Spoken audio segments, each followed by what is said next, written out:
আসসালামু আলাইকুম, সবাই কেমন আছেন? আশা করি সবাই ভালো আছেন। আলহামদুলিল্লাহ আমিও ভালো আছি। বিকেল থেকে সেজে বসেছিলাম অ্যান্ড খুব বোর হচ্ছিলাম। ভাবলাম একটু ফুচকা খেতে যাবো। দেন টুক করে জলদি করে রেডি হয়ে যাই অ্যান্ড বের হয়ে যাই ফুচকা খাওয়ার জন্য। তারপর নিচে যেয়ে একটা চকলেট নিই অ্যান্ড হেঁটে, হেঁটে ফুচকা না পেয়ে দুঃখ সহকারে দুঃখ নিয়ে চলে আসি চায়ের দোকানে। এখান থেকে এসে আমি একটা চা নিয়ে নিই। চায়ের প্রাইস ছিল ৳৪০। আমার ওভার প্রাইস মনে হচ্ছিল, বাট এখানের চাটা আমার অনেক মজা লাগে।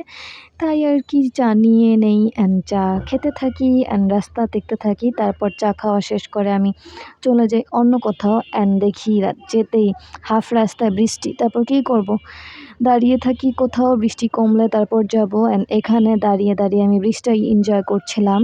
তারপর একটু সামনেই যেহেতু জুস কর্নার, আমি ভাবলাম যে ঢাকেশ্বরী জুস কর্নার থেকে আমি একটা জুস খেতেই পারি।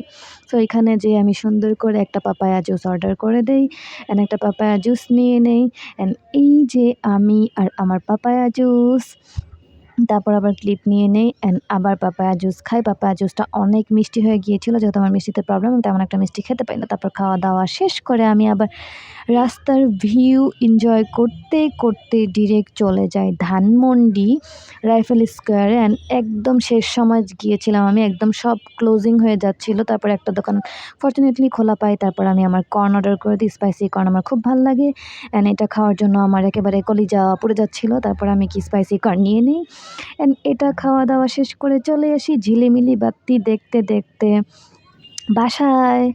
That's all for today. Thanks for watching.